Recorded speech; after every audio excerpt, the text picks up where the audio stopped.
All right, everyone, we have a little different format for this evening.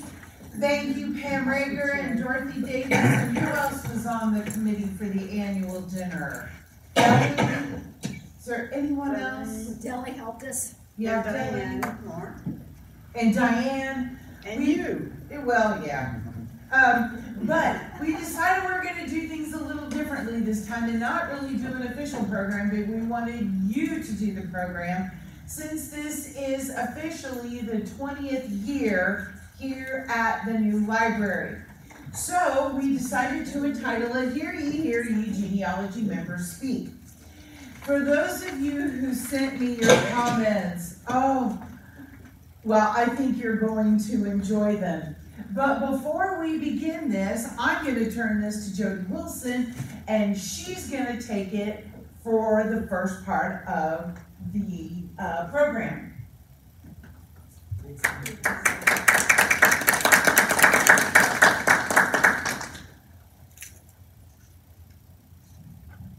Give me just a second.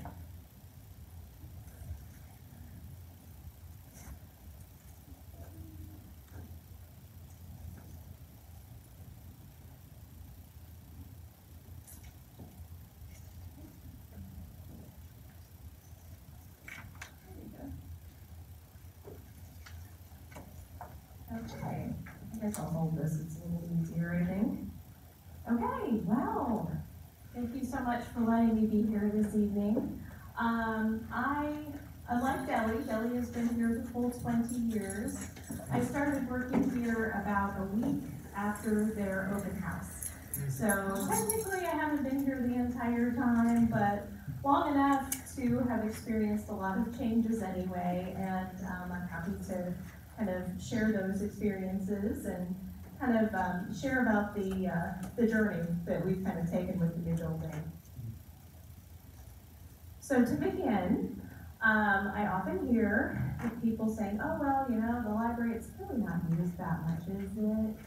You know, because they don't actually come. And I understand that, you know, not everybody does, I get that. So this evening, I went and got some candy. So you guys can self-select and get your prize. But I have a couple statistics. So the first one, I didn't have statistics for 2005, which would have only been 1 quarter in this building anyway, so it really didn't count. But this is 19 years. How many attendees participated in library-sponsored events? So those are programs like children's and, you know, meetings like the Genealogy Club, things like that, okay? So for 19 years. Any guesses? You have a number in mind? Well, probably at least 50,000. How about 214,847? Yes. That was close. So if anybody got close to that, please feel free to come up and get some candy and I'll pass it at the end. Okay, so now this is gate count. So this is the number of people that have walked through our front door and walked back out again in 19 years. Okay, got a number? A million? Was it 2,339,169? Oh my No? God. Oh, okay. All right, so yes, obviously, there are a lot of people that use this library. Okay, one more. Items checked out. 19 years. Okay? You got a number in mind? 300,000. Almost 3 million items. Isn't that something? Yes. Surprisingly, the numbers do not bear out the assumption that no one uses the library. And this is an interesting chart. So this is our total circulation every year, and you can see there's a marked downward trend, right? Until COVID. And interestingly enough, already I can tell you the 2025 numbers are going to be higher than 2019. So we've reestablished a trend and we're going up, which is really exciting. The majority of that is because we now have such wonderful solutions for online reading. So we have Overdrive, we have Hoopla. We're looking at a new service called Press Reader, which is like Overdrive but for newspapers. And anyway, we continue to offer these things, and people are using them, and the rates of the checkouts is actually going up again, and we're thrilled by that.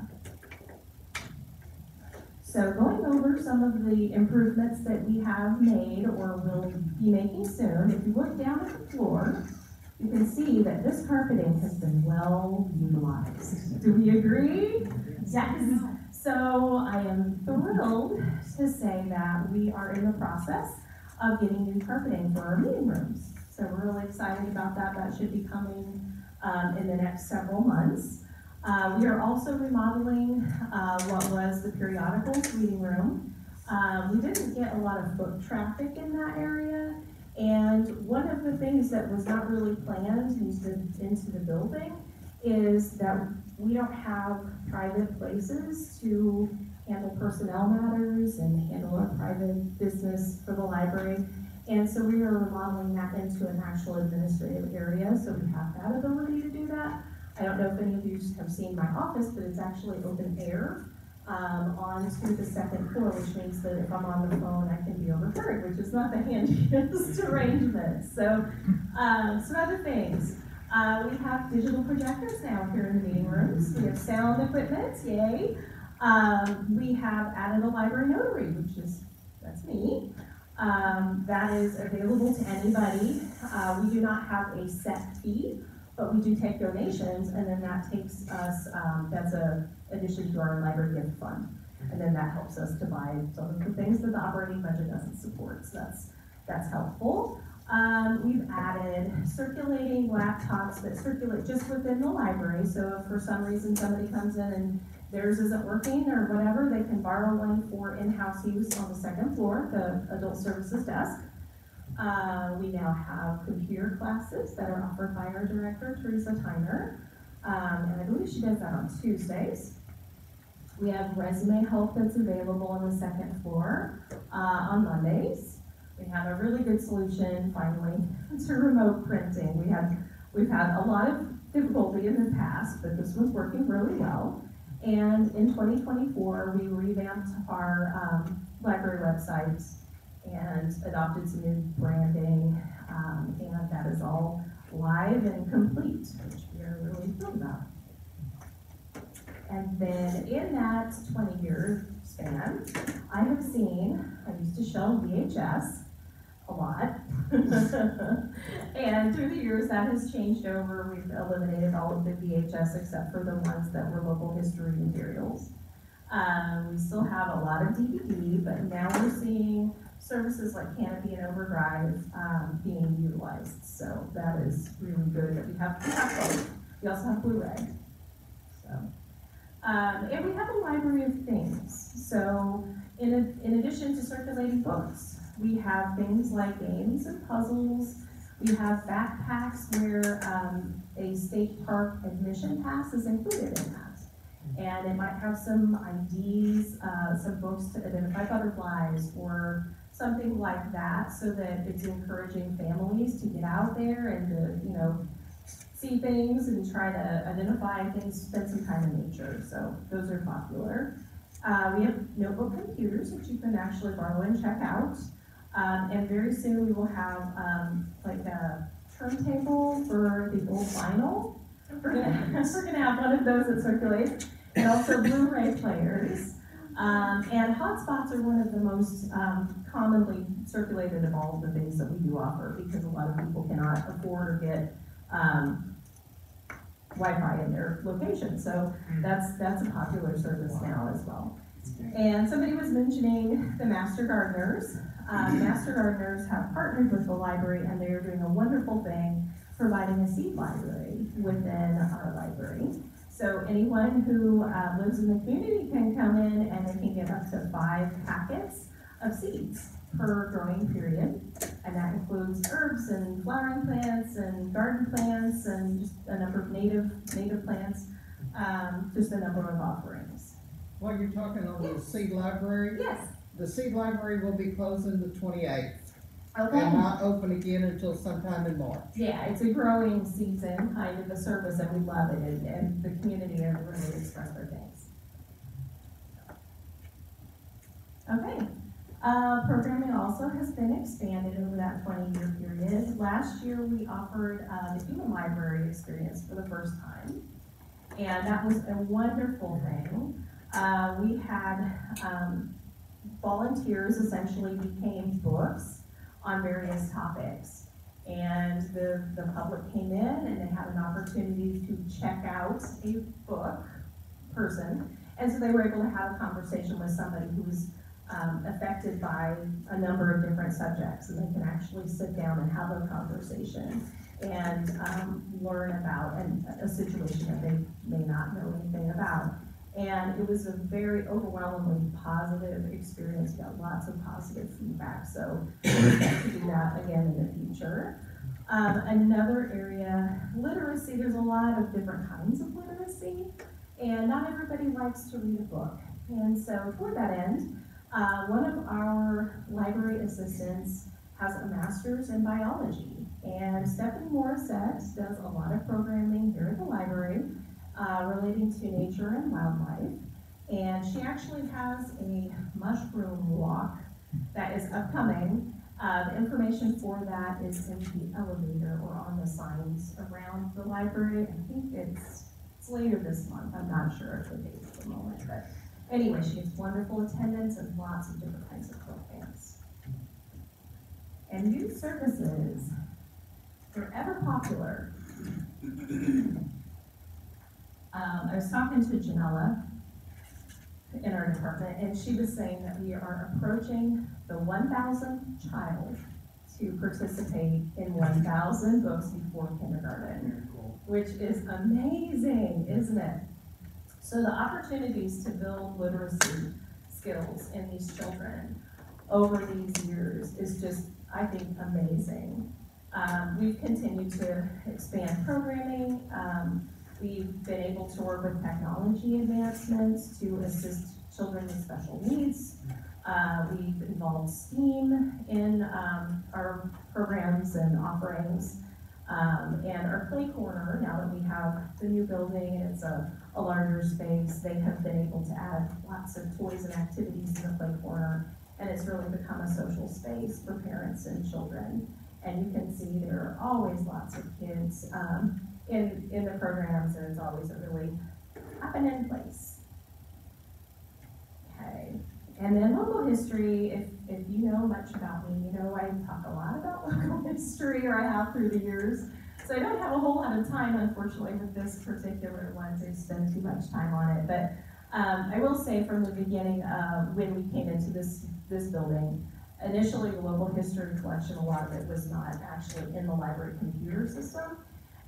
So that has been added, which is wonderful. Deli has worked diligently to continue digitization of local history materials here. And we have an amazing collection that is now online, and it's even hosted now off-site. So if we would have a problem here with a server, we're not gonna lose that content, it's somewhere else. We received an LSTA grant in 2017 to host a lot of the scans of historic microfilm for the local newspapers.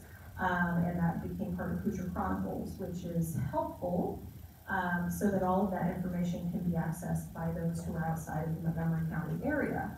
Not everybody is physically able to come to the library, so that was helpful. We did partner with the Genealogy Club when they got their grant for the Bible database, and we worked on creating that and keeping it up, so that's all worked out well. So for future challenges, the first 20 years of the library, the new library has gone very well, and we did pay off the building in June, so that was a huge step forward for us, and we're really thrilled and very thankful to the community for the ability to actually create this building. It's been a wonderful place. Unfortunately, because we paid that off, that unfortunately drops the amount of local income taxes that we will continue to collect in the future, which effectively gives us a tax cut In addition to that, Hudson property taxes recently have also dropped our revenues, and LSTA grants are no longer available at the federal level. So that is putting us in uncharted waters, basically, for our finances. And next year, we've already prepared a budget. It's not yet been completely loaded all the way through, but it involves a $260,000 cut. So there will be unfortunate changes that will have to happen as a result of that. And we will just take it year by year to see how we can go from here. But we will certainly be asking for partners to help us to try to expand and to keep things like programming. They're such a wonderful thing that they're technically optional. So unfortunately, unless we find the money, we're not gonna be able to offer it at the same level. So we're just gonna have to see what we're able to do and go from there. But I wanted to leave you with one statistic that I thought was just amazing. When I was in graduate school, we talked about the public library and the return on investment for governmental spending. It's one of the highest returns you can get in government. And this particular study that I put up here was a study done on Texas public libraries. And they have found that for every dollar of expenditure, the community gets $4.64 back in value.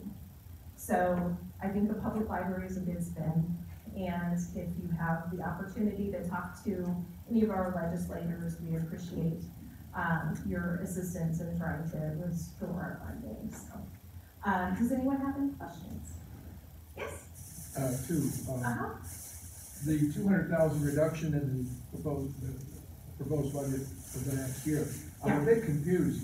Okay. Is that including or excluding the payoff of the building? It's already paid. That's a different levy. So that was in a different Totally different levy. Section of the finances. Yeah, Okay. that's not So counting that at all. It's an actual 200,000 reduction in expendable money. Yes, Well, that's serious. it is. And what is the total amount of spendable money? I believe it's 1.9 million. So that's Was our budget for this That's year roughly with a 10%. $260,000 decrease for next So year. you're about a 10% reduction. I think it's 12. Looking at. Mm-hmm. The other question, the comment you made regarding the remodeling of the periodical room. Yes. Is there provision made to have a periodical reading room? Yeah, we have Where will a it be? section, okay, so we have a section on the second floor where all of the materials that were in there have been relocated with nice comfy chairs, and it's on the second floor now. Is it a separate room or is it merged in the whole space? It's in the very back of the space, but it's kind of cordoned off to itself. So it's accessible, Yeah, but private. I would comment that sounds like a reasonable fallback, but it isn't as ideal as the current situation. No, for certain. You have to have give and take, and it's really difficult in this particular building, especially because there are so few walls. Yes. There are very few confined spaces. We basically looked at how many people were utilizing that space, and then considered the fact that in the era of credit cards and such, the net result of people being able to overhear you is fraud. So there are a lot of serious concerns with having an administrative area that's not gun walls. So we did it as long as we were able, but unfortunately, another issue has been that periodicals themselves are no longer being published at the rates that they were in the past. A lot of things have been discontinued. And so we were allocating a very large area for an incredibly shrinking number of items. Right. And we could store those in a different place. Okay, thank you. Yes, certainly. Okay, I was at a meeting in April, and the speaker there was the lady that runs Purdue Library. Oh, okay. And so she went ahead and was talking. As I understand it, President Trump cut out the grants. Yeah, the LSTA grants. Okay, Yes. I couldn't remember Yes. actually what the name of it was. Yeah. She was also really concerned, Yeah. so now This is gonna hit you with over Yes, $200,000. We didn't always get an LSTA grant, but at least it was available to us and we could apply for it to try to get, we still have some titles of the county newspapers, but we have not yet digitized and have not added to the Hoosier Chronicles. I always hoped that we would be able to do that because it's not something that we can afford. The last time we did that process, I think we got the largest grant that they would give, and I think it was $20,000, which is a lot, that's very expensive. So we really don't have the money ourselves to just, pony up for that as much as we would love to. We have things like salaries and electric bills and water bills and those kinds of things that we have to spend on to keep us in operation. We don't necessarily have to have digitized newspapers, that's an extra. But yes, the LSTA grants would allow us to have funding for that, and unfortunately, the entire agency was eliminated.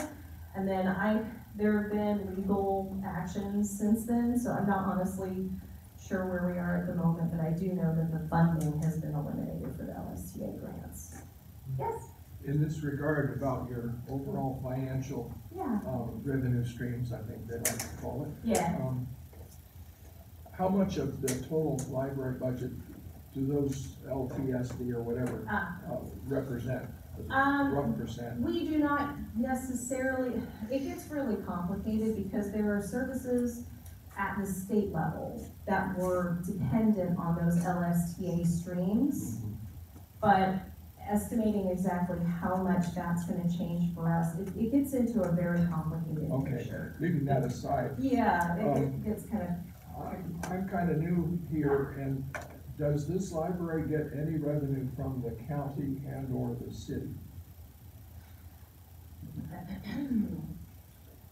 Okay, so we have things like local income tax, commercial vehicle excise tax, financial institutions tax, property tax. There's probably one or two more. You mean these all contribute towards your budget? Yes, Okay. yes. Yeah. So, And then some fees. if the library is as successful as you certainly paint a wonderful picture, and I'm very happy to hear all the details. They're very impressive in my opinion. Could not a marketing campaign be made at the local city and county level to perhaps increase their share that they're already contributing? Bring it up a little bit. We will be working, we just really, found where we were, because like I said, we just paid off the bond, so we weren't aware of what exactly that was gonna do to our overall financial picture. When you say we paid off the bond, the bond. Yeah. Did that come out of library So sources? that was a tax levy So it was- specifically for the It building. was a dedicated It was tax. a lease rental fund. But it was a dedicated tax apart from your budget. Correct, Okay, so from the operating. when you say we, you mean the citizens Yeah, paid off, not the absolutely, library? community, Okay, for that was sure. what confused me. Yes, okay. Okay, I thought you were Yeah. taking that out of the library. It Yeah, didn't no, make no, sense. no, it's a separate levy Okay, thank entirely, you. and that goes away so people don't have to pay it in the Good. future, because it's fun. This is a township library, not a county library. That is true. Okay, so me living in the county, I know if I wanna join the library, I have to pay a fund, but I can do online and whatnot at no charge. Yeah, But, okay, my taxes that I pay in Montgomery County, none of that goes toward the library. then there's is a what- separate library assessment, and it depends on what, township you live in. Some libraries, or some townships do not pay an assessment for the library, and some do. Oh, If you live in, I don't remember, I need a map, but if you're in Darlington area, for example, you do pay a library assessment, that goes to support the Darlington Library. yeah. You go into the Darlington Library, you can get a library card there, and then you can come into our library and get what's called a reciprocal card. So it just depends, if your township has decided not to assess that library tax, then no, unfortunately, what you'll have to do is pay the equivalent amount of the operating cost, that one of our residents would pay, and then you can have a card just like you Right, can. right. So there is a cost, it seems like it's free, but it's really not. So if somebody comes from an area where they're not taxed for it, then we have Yeah. to charge them the same rate essentially. And there's a lot of detail. I'm trying to hit the high spots without making it too complicated for you. So what you're saying sounds like you've addressed and solved the free rider problem. Yes, Good. yes. For this year at least, we've got our budget is now set. We will have another drop the next year, but then 2028 is another huge drop. Unless something changes, which we hope that will happen. But you are trying to cut costs, like maybe change it to evergreen, Oh, we're different doing all type things. kinds of So things, different trying things to cut costs and yeah. still have the same coverage. Yes, definitely. Yeah, we're trying to absorb it as much internally, but realistically, that's a huge drop. So we're doing the best that we can, but there may be things that, affect services to the community. That's the reality. Yeah. Jodie, first off, thank you for this fantastic presentation. I am such a fan of the work of this library and how I have benefited my entire life in some form or another from the existence of this place, and so thank you for that. Two questions. One, I'm curious if this projected budget drop is the biggest cut in the history of this building. I'm curious if it's the single largest cut historically. And then two, the other question is, what is something that you wish more people locally understood about the library in general, in your opinion?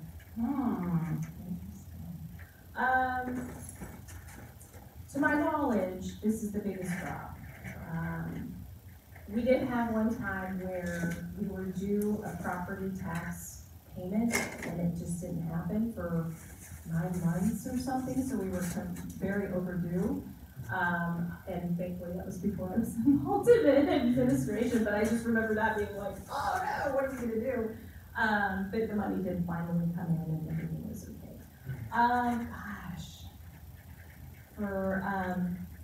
I don't know, I feel like there is just so much that people they don't come in the door, and because and I mean, I get it, if I didn't work here, I probably wouldn't be here quite as often as I am, but it just kind of cracks me up to think that there are just so many things that people can use to save money, like the old-fashioned Consumer Reports magazine.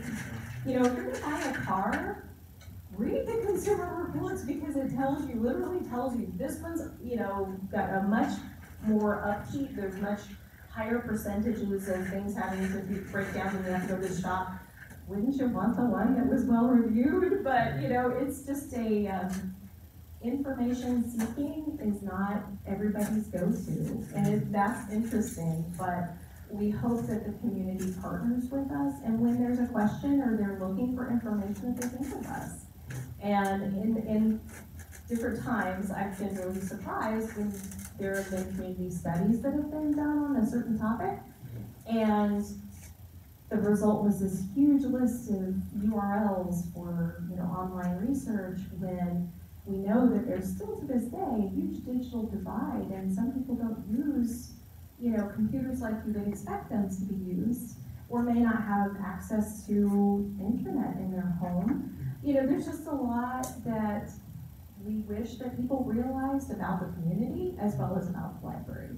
So we try to, be available, and whenever anybody comes in, we try to do our best to help. So, You might bring up real fast, I know we gotta get to the other part, about how much outreach you do to try to bring people into the library, know what we have available. Yeah, that's true, and that's been actually one of the biggest changes I feel since I started in administration in 2016. We've raised the awareness in the community as much as we can, and we go to as many of those events in the community to try to let people know, because they just don't think of us. And I mean, I get that, I understand, but we have so much available to help them, and it's by and large very low cost. Yeah. So we try to reach out, we do things with Wabash, we've done things with Q, we go to the schools, all the different departments, and the people who find us love us. I mean, that's truly what it seems to be over and over again. People find out and then they're like, oh my gosh, I never knew. You know, and then suddenly we do have a good relationship. It's just getting people in the door that first time to understand we really are here to help. Okay, anything else? All right, thank you so much. Thank you.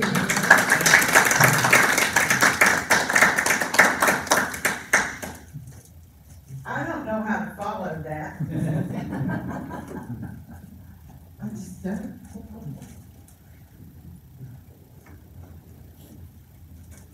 You need to record this if you are at a loss of words. You need to record this. That is a shocker. Yes, yes indeed. I have to admit, when I first got here in 1990, the picture on the left is the one I remember.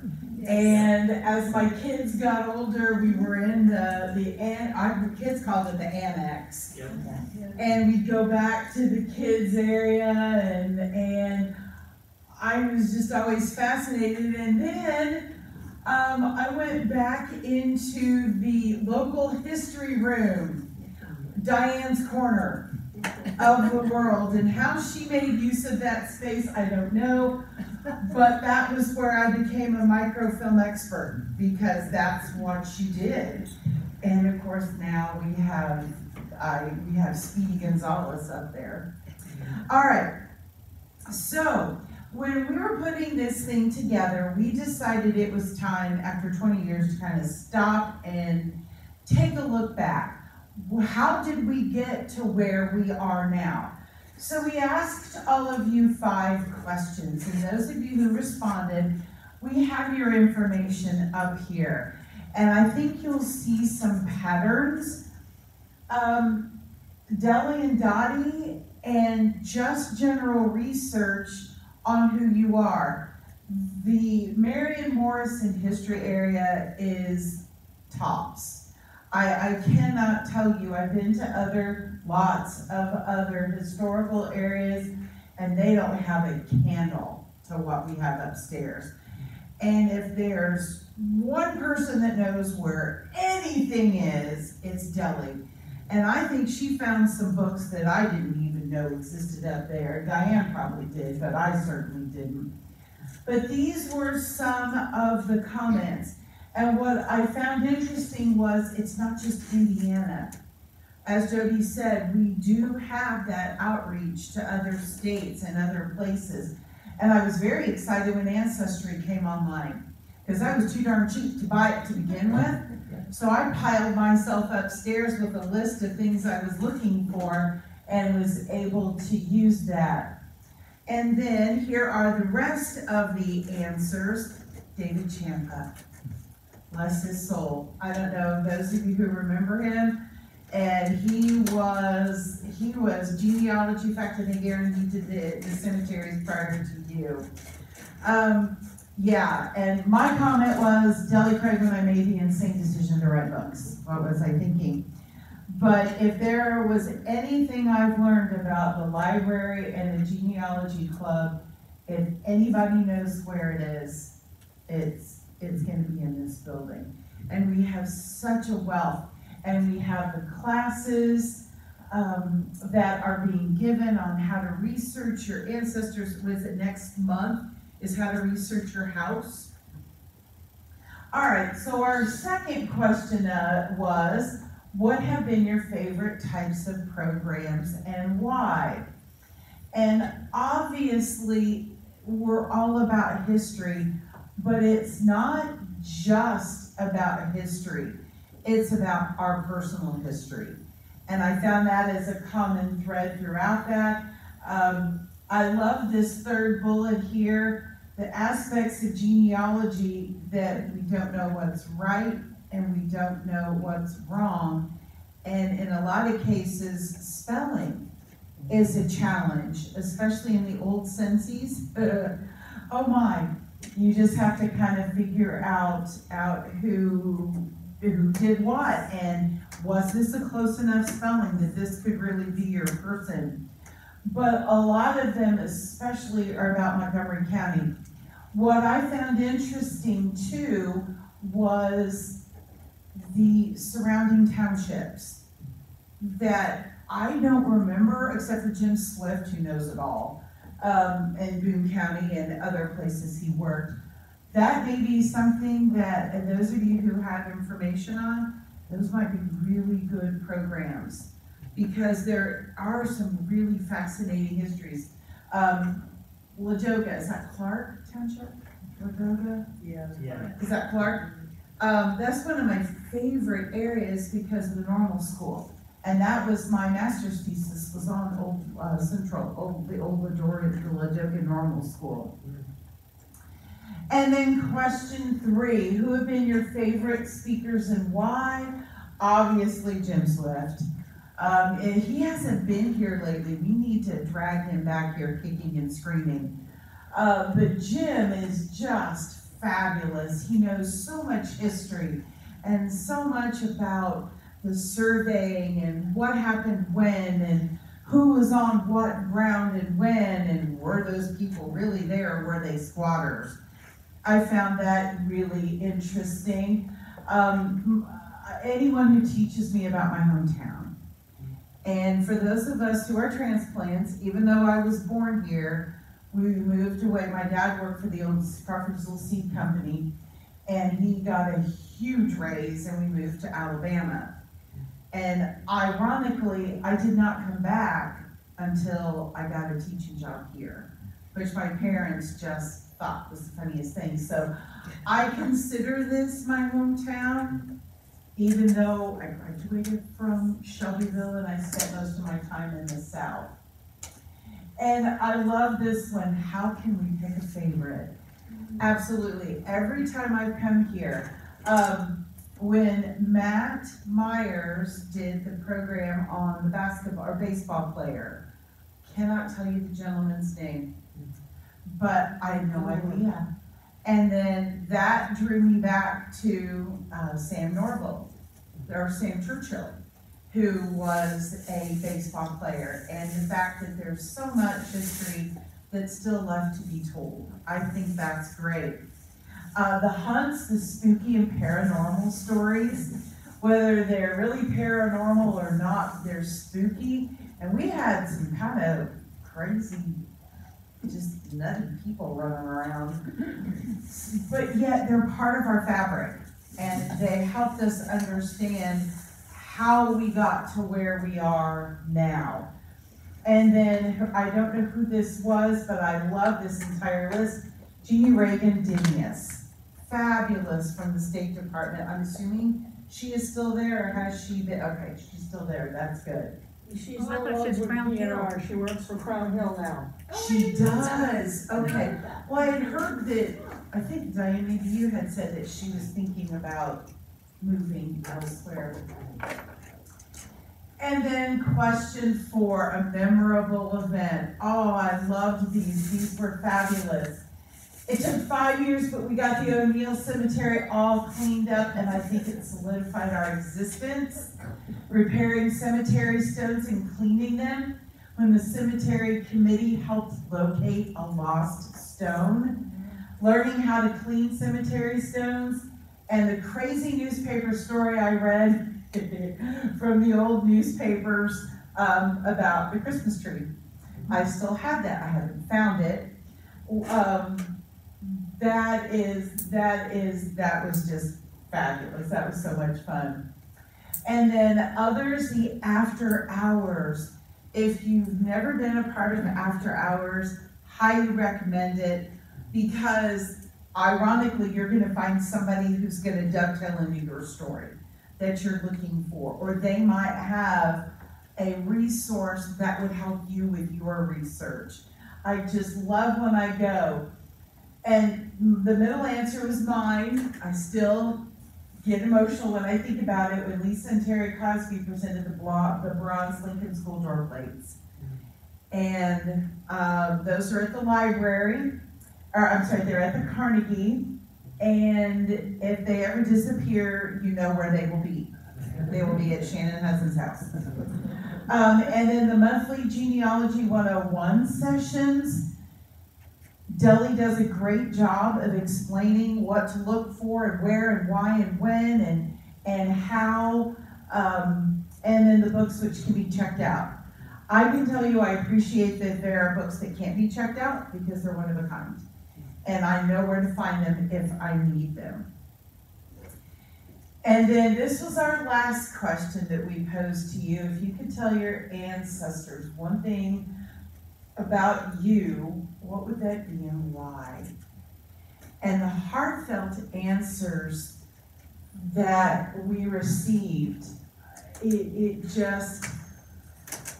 it makes me realize why I've always been considered that nerd for being proud of my family, proud of my history. Because I come from a really convoluted history on my dad's side, and a very straight-laced side on my mama's side. So I look back at my ancestors, and it kind of explains a little bit about why I am. Paula clarified the maiden name.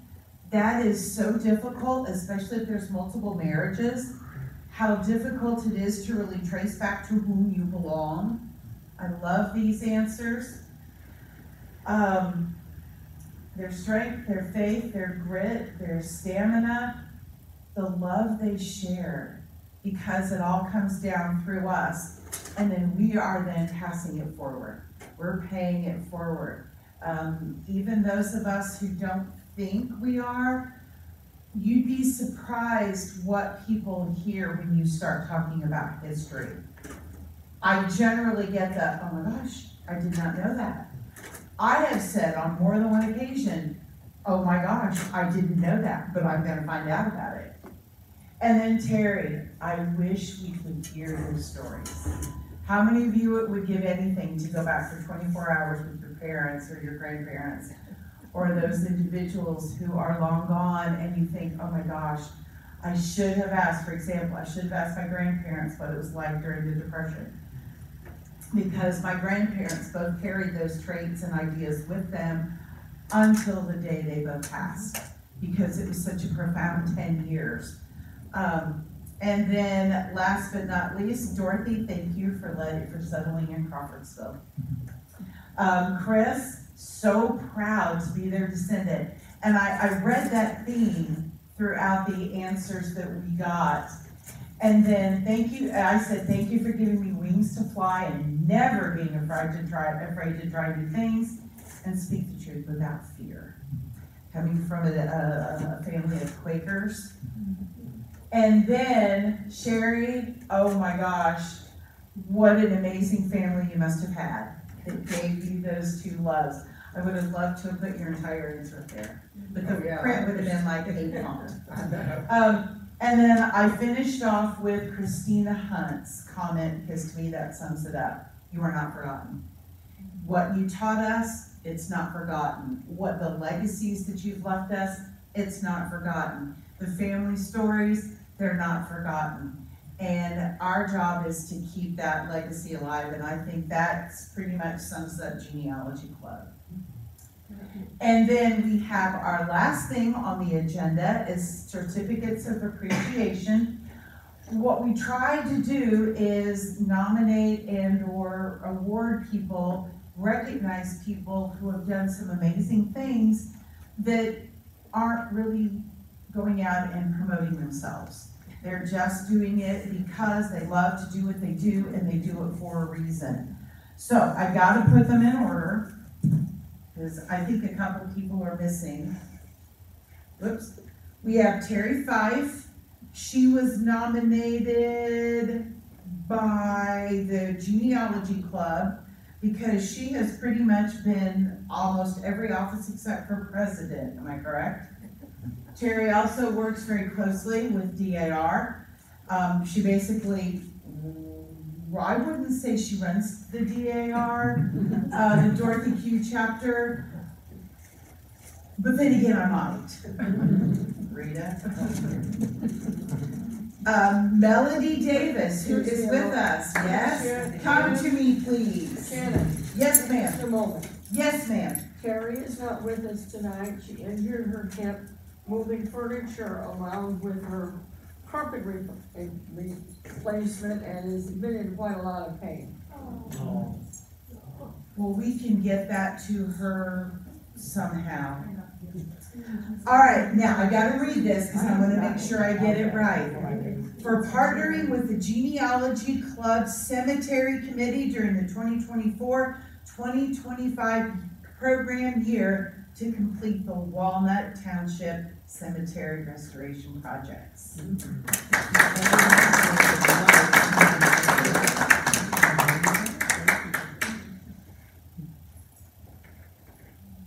By the way, I think she qualifies as a saint. How many, what are your ages of your children? Foster babies. I have, 2 1-year-olds, 16-month-old, 2.5-year-old, and 2 that we adopted. And we have a 2-year-old, and a 4-year-old, and a 7-year-old.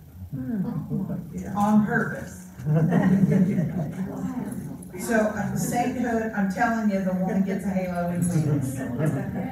Our next certificate goes to Dr. Warren Campbell, who, as I understand, is not here. Is that correct?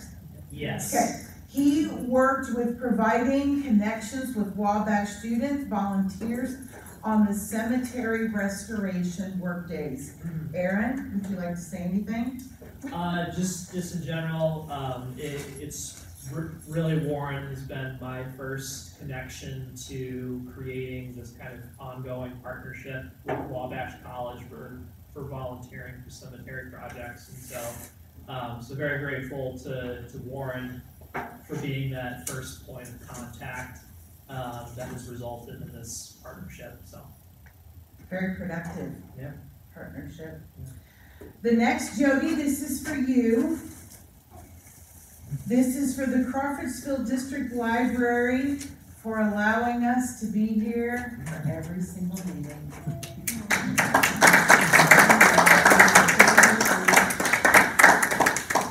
I expect to be photoshopped. Thank you. I'll try my best. Next, we have Judith Klein, and I know she's not here, but she has done the Roots and Branches. She was nominated by Stephanie Sims, and she does tremendous work with old historical buildings. I know that she was big in the Masonic Lodge. I'm sorry, I apologize, the Masonic Temple. And I know she's helping the DAR House with their restoration. She's amazing. I don't think she sleeps. I really don't. Next, Mr. Morrison. Mr. Morrison, you have been nominated for completing 5 cemetery restoration workdays, building new community partnerships, and having more on the horizon. Oh. Congratulations, sir.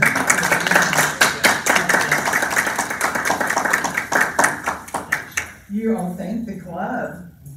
And then we have Stephanie Sims. She also did the Roots and Branches for 11 years. On purpose, again.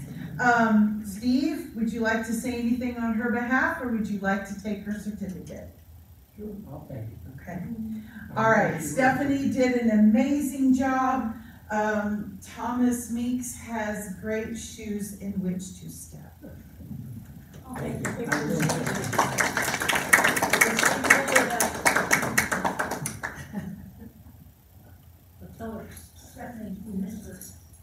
And ladies and gentlemen, that concludes our program. Thank you for coming. Pam, Dorothy, Deli, Diane, any final comments? Everybody try to think of different topics you want for sessions this year and for programming. Because I have got program for this month, but next month for a session, I don't have one yet, and I need to have it so I can plan it. The October meeting will be a reorganizational meeting where we'll establish our committees,